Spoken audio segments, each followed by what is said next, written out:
Bonjour, c'est Cryptoly, j'espère que vous allez bien. En ce dimanche 14 avril 2024, on se retrouve aujourd'hui pour parler crypto-monnaie. Et aujourd'hui, ça va être forcément un top rechargement comme tous les dimanches, mais qui va être un petit peu particulier parce qu'on a vécu 2 jours qui étaient assez compliqués, avec 2 chutes successives de Bitcoin, et forcément, les altcoins ont saigné. Et on va parler aussi de ça pour tout simplement vous faire prendre un petit peu de recul. Oui, on va aborder des altcoins, on va faire un top rechargement par rapport aux différentes cryptos que vous m'avez proposé la dernière fois dans la dernière vidéo, donc on va revoir ensemble tout ça, et surtout on va les classifier par potentiel derrière d'évolution. Mais avant, il faut comprendre que c'est normal de voir ce qui s'est passé ces derniers jours. Il y a une actualité qui est très particulière, je vous ai fait une vidéo notamment hier dessus, je vous la mettrai en lien à la fin de cette vidéo-là, mais il est très important de comprendre que dans un cycle haussier, nous avons des retracements au niveau de Bitcoin qui peuvent aller de 5, 10, 15 à moins 30%, et forcément les altcoins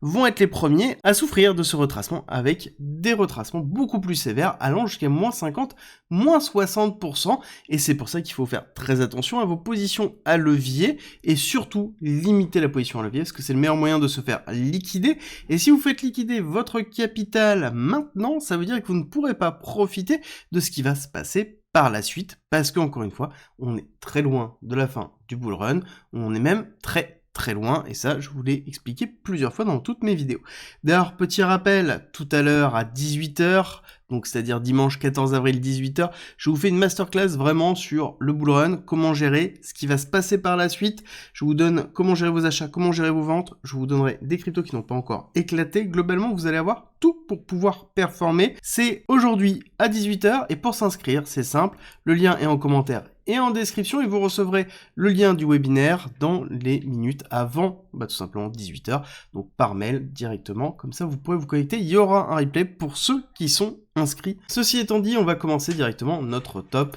avec la première qui va être Aleph0, avec sa crypto à 0, très intéressant parce que je les ai vus d'ailleurs à la Paris Blockchain Week en passant, et ça m'a un petit peu interloqué parce que je ne pensais pas les voir, étant donné que c'est quand même une middle cap, voire même low cap, on pourrait considérer en dessous de 300 millions, on peut considérer que ça commence à rentrer dans les low cap, et les voir sur un événement aussi important, ça a été quand même assez fort pour moi pour m'interroger sur le potentiel qu'il pourrait avoir. Et étant donné que vous avez été nombreux à me la demander, et qu'on a un graphique qui est quand même très linéaire, c'est très intéressant de se poser la question, est-ce que oui ou non on est dans quelque chose qui va être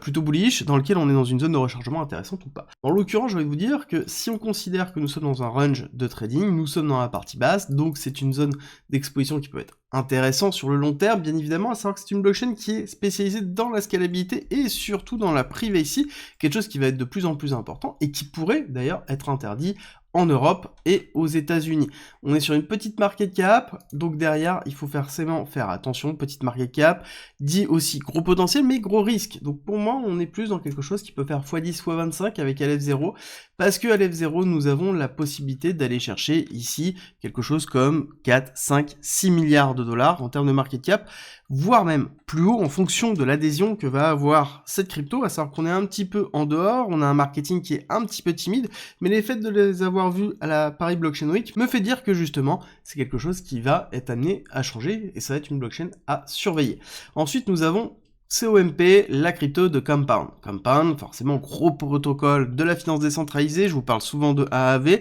mais Compound est exactement comme AAV, mais légèrement différent. On est sur aussi, pareil, un protocole de lending qui permet de déposer et emprunter des cryptos. On est à 500 millions de market cap, encore relativement faible, pour lequel pour moi, on peut aller chercher assez facilement un x10, x15 du côté de Compound, surtout quand on sera vraiment en pure accélération de bull run, avec une grosse accélération, et on est dans un taux de rechargement, un niveau de rechargement qui est très intéressant. Et ce qui est quand même très fort dans la finance décentralisée, c'est qu'on n'a pas encore éclaté, on est toujours dans les zones de ranging très fortes, là on est à peu près au milieu de range, on est dans une forme de retest d'une zone de résistance très forte, et on est dans une zone de rechargement qui pourrait être intéressant sur du long terme. On va forcément parler aujourd'hui aussi d'INJ, vous avez été nombreux à me le demander avec Injective, je vous en avais parlé plusieurs fois, et là on va revenir un petit peu sur INJ parce que nous avons eu un très gros retracement, on est en train de retester ici la grosse résistance, on est en train de retester ici le dernier top qui a été effectué, donc là on est vraiment dans une zone de rechargement intéressante entre 20 et 25 dollars, avec une market cap de 2,5 milliards de dollars, je pense que Injective peut encore bien performer. La question, elle est-ce qu'elle va performer entre 5 et 10 ou est-ce qu'elle va performer bien plus haut entre 10 et 25? Je pense qu'on va être conservateur sur Injective en mettant 5 et 10, voir l'évolution que l'on va avoir par la suite, à savoir qu'on a quand même un protocole dans lequel on a une communauté qui est très forte, qui défend le projet, et on a un protocole qui est tourné autour des DEX, donc des échanges décentralisés, donc on pourra avoir un attrait très fort si jamais on a un narratif qui se construit autour de ça. Ensuite, on va aller voir Gala. Gala Games, vous avez été pareil nombreux à m'en parler, je pense que vous êtes nombreux rentrés sur la verticale, donc c'est-à-dire sur cette accélération haussière. Il faut comprendre qu'il faut jamais rentrer sur quelque chose qui est vraiment 100% vertical. Quand on voit des bougies comme ça, il faut accepter le fait de ne pas être exposé à ce type d'accélération, parce que tout simplement on revient au bear case, exactement ce qu'on a vécu ici, avec ici un retest des 0,035 qui est en fait le top précédent. Je pense qu'on peut aller retester la partie basse ici dans les 0,020 au niveau de Gala Game. On est dans le gaming, narratif très particulier, studio de gaming, avec ici une market cap diluée de 1,5 milliard de dollars. Donc on est quand même déjà sur une market cap qui est relativement élevée. Alors les défenseurs de Gala Game me diront que ça peut encore surperformer beaucoup. Pour moi, je pense que entre 1x5 et 1x10 me paraît tout à fait cohérent en termes d'évolution au niveau de Gala Game, parce que tout simplement, nous sommes sur un studio qui est spécialisé dans les jeux vidéo, dans le Web3, et pour moi, j'ai tendance à considérer que le gaming réellement explosera lorsque ce sera des gros studios qui utiliseront justement l'infrastructure du Web3 pour pouvoir le faire, et l'infrastructure de Gala Game n'est pas mise à disposition des autres studios, et c'est peut-être aussi le point manquant du côté de Gala. À côté, nous avons Caps, la crypto de Ternois, projet français qui a pour but d'origine de mettre à disposition ce qu'ils appellent des time capsules, qui sont des capsules temporelles qui permettent de faire tout simplement de l'héritage sur ces cryptos et sur ces NFT. C'est un projet français qui est soutenu grandement par Asher aussi. On est à 45 millions de market cap, et ils ont eu une grosse accélération dernièrement avec énormément de communication, parce que ils ont poussé leur notion que Ternois allait devenir ZKEVM. Alors, il faut comprendre que Ternois, la technologie en elle-même, l'idée, elle est plutôt pas mal, mais le coût est juste tout simplement prohibitif, à savoir que ça coûte très cher de faire une time capsule, et c'est pour ça qu'ils essaient de se tourner vers le ZKEVM, mais comme ils le disent, c'est coming soon, hein, dans leur documentation, ils communiquent beaucoup autour de ça, pourtant il n'y a rien qui produit, il n'y a rien qui permet de tester, il n'y a rien qui nous donne en fait la capacité de valider les coûts et la structuration qu'il y aura autour de ça. Donc on fait très attention, on est sur une petite market cap, on voit qu'on a bien cassé, et structurellement, pour moi, j'ai envie de vous dire, c'est pas forcément bullish, hein. Là on voit que si jamais on valide en fait une clôture en dessous de ça, et le pire en dessous de ça, là on ira certainement recharger dans les alentours en dessous de 0,010, et là ce sera pas forcément positif pour Caps, et ça va être un petit peu compliqué de réaccélérer à la hausse. Il va falloir surveiller. Donc là pour moi c'est un projet qui est un petit peu compliqué, mais qui est dans une zone de rechargement intéressante, dans lequel on pourrait se poser la question, si jamais ils sortent vraiment le ZKEVM et qu'il y a vraiment des très bonnes nouvelles autour de ça, peut-être ça pourrait être intéressant pour valoriser justement le Ternois et le Caps derrière. Clairement pour moi ça reste une crypto dans laquelle on peut faire des performances, parce que on est dans une crypto qui a du potentiel si jamais ils arrivent vraiment à deliver, dans lequel on est dans une petite market cap,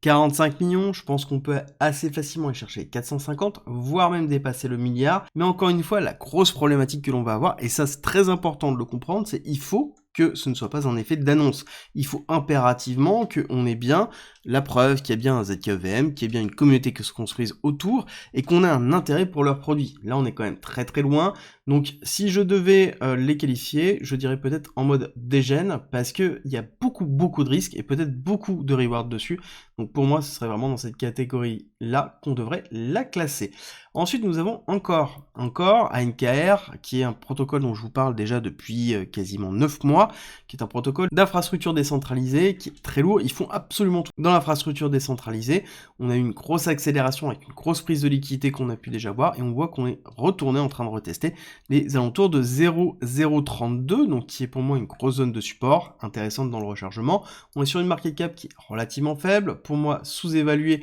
comme je vous l'ai déjà expliqué de nombreuses fois. Donc pour moi encore, il y a la place pour pouvoir performer, et on peut aller chercher au-dessus d'1x10 au niveau d'ANKR qu'il va falloir surveiller par la suite. Ensuite, on va avoir DOT, la crypto de Polkadot. Alors, ça fait longtemps que je vous ai pas fait d'update dessus, parce que je pense que c'est un projet pour moi qui est trop valorisé par rapport à l'utilisation générale. Il y a la technologie qui est très intéressante, le Substrate qui est le langage qui est aussi très intéressant, mais derrière, il y a assez peu de projets qui se construisent réellement dessus, et je vois beaucoup plus de projets qui se construisent sur d'autres blockchains, et pas forcément sur Polkadot, et à savoir que le DOT est hyper inflationniste, donc forcément, on a une pression baissière qui est relativement forte. Techniquement, on est en train de retester une zone très intéressante aussi, hein, avec un DOT en dessous des 5,5 pour être intéressant, donc en dessous même des 6 $ pour être intéressant pour un rechargement, parce que nous sommes toujours dans une zone d'accumulation, et nous n'avons pas quitté cette zone d'accumulation. La grosse problématique pour moi, c'est la market cap diluée de 9,5 milliards de dollars, qui fait que c'est un token qui va avoir du mal à performer pour moi. Je serai plus soit sur un x2, x5, soit x5, x10 maximum au niveau de Polkadot, et il faut impérativement qu'on ait de l'utilisation au niveau de Polkadot pour que ça puisse performer. Ensuite, on va parler du token ASTR, la crypto de Astar. Astar, qui est un protocole un peu particulier dans lequel ça met à disposition tout ce que fait la blockchain au niveau des entreprises. Et c'est une société qui est spécialisée là-dedans. Et c'est ça qui est intéressant de comprendre, que ce n'est pas un projet hyper public comme on pourrait le trouver sur Polkadot ou d'autres cryptos ou d'autres blockchains comme on a l'habitude de pouvoir le voir. C'est vraiment quelque chose qui a pour but de se commercialiser. Et là, la question que l'on peut se poser, c'est la notion de valorisation de cette société. Est-ce qu'elle vaut 872 millions de dollars? Bon, bah, comme tous les projets crypto, cette question est très compliquée à répondre. En tout cas, ce qui est sûr et certain, c'est qu'on a une hyper valorisation avec ici, court terme, un top qui s'est effectué à 0,023, et ici un gros retracement qui est en cours dans les alentours de 0,08, et je pense qu'on peut aller chercher encore plus bas dans les alentours de 0,05. C'est un projet à surveiller dans lequel on a quand même assez peu de liquidité, donc des mouvements qui peuvent être très forts, que ce soit à la hausse ou à la baisse, comme on peut le voir avec cette typologie de bougie là, où on voit une hyper accélération de la bougie, on a des gros partenaires derrière, donc ça pourrait être intéressant à suivre, et ça fait partie des projets dans lesquels on pourra avoir une évolution qui est assez forte, et aller chercher potentiellement au-dessus d'un x10 à partir du moment où on a un très bon point d'entrée. Ensuite, on va aller voir le token AR du protocole Airwave. Airwave, c'est très intéressant comme protocole parce que c'est une notion de stockage permanent. On a justement toute la notion d'IPFS, dans lequel c'est un stockage qui est décentralisé, mais qui n'est pas permanent, qui disparaît si jamais il n'est pas utilisé, s'il n'est pas monitoré. Airwave, c'est totalement différent, on est dans quelque chose qui est totalement permanent. Et on a eu une hyper accélération, et on est en train de retracer ici dans une zone intéressante. Quand on regarde tout simplement le mouvement total, on voit que on est passé en dessous des 0,5, 618, on est allé retoucher. Pour moi, on peut aller chercher encore un petit peu plus bas, dans les alentours de 16 $ si jamais on continue en fait notre agressivité baissière, notamment avec l'ouverture des cours aux USA, dans lequel on pourra avoir encore une fois une très belle opportunité si jamais le protocole vous intéresse. On est dans les alentours de 1,7 milliard de dollars, encore une fois quand même pas mal en termes de market cap, donc pour moi encore une fois compliqué au niveau de l'exposition. Alors le token en lui-même il se voit pas très bien ici, mais je pense qu'on serait dans les alentours de x5 x10 au niveau d'Airwave, si on arrive justement à décoller à la hausse et que ça s'inscrit dans une continuité de l'utilisation de la blockchain dans le stockage d'une donnée permanente, comme on peut le connaître habituellement. Ensuite, on va aller chercher du RWA avec Alliance Block Nexera, NXera, donc dans lequel personnellement, j'ai un petit peu du mal par rapport à l'historique du protocole en lui-même, dans lequel on a tout un historique qui est quand même assez lourd, qu'il va falloir suivre, et on a une market cap qui est de 156 millions de dollars, tourné autour du RWA, très intéressant, très gros retracement actuellement, et on est en train de retester ici les alentours de 0,16, 0,14, qui sont le top de la période de ranging, qui a été relativement long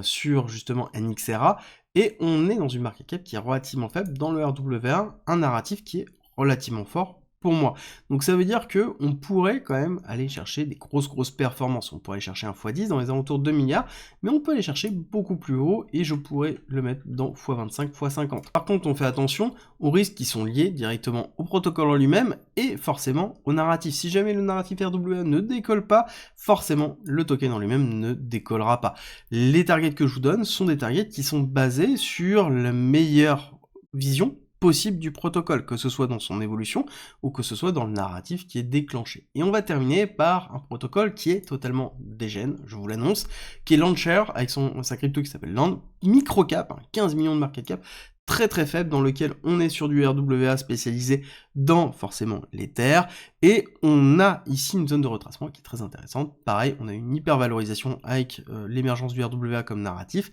on est en cours de retracement et on est en train de retester dans les alentours des 3 $, dans lequel on pourra avoir une très belle performance. Encore une fois, on est ici dans quelque chose qui peut s'inscrire dans du degen pur. Encore une fois, il faut que le protocole puisse deliver, il faut que le RWA se mette en place, et on est sur une microcap. Qui dit microcap égale beaucoup de risques, et quand on est dans énormément de risques, on peut avoir aussi énormément de gains. C'est toujours ça en fait la complexité, c'est de mitiger le risque par rapport aux gains effectifs, et faites toujours très attention. On peut arriver sur des protocoles qui font 0 directement, parce qu'il y a eu une erreur, il y a eu un hack, il y a eu tout simplement une non-deliver, c'est-à-dire qu'on nous a fait une promesse, et on n'est pas réussi à mettre en place la réponse à cette promesse. Donc encore une fois, faites attention, ce ne sont que des hypothèses basées sur le fait que tout se passe bien pour ces protocoles et qu'il y ait une adhésion massive au niveau de ces protocoles. J'espère que cette vidéo vous a plu, et si c'est le cas, n'oubliez pas de liker, partager, vous abonner si ce n'est pas déjà fait, et nous on se retrouve, pour ceux qui sont dans le webinaire, tout à l'heure,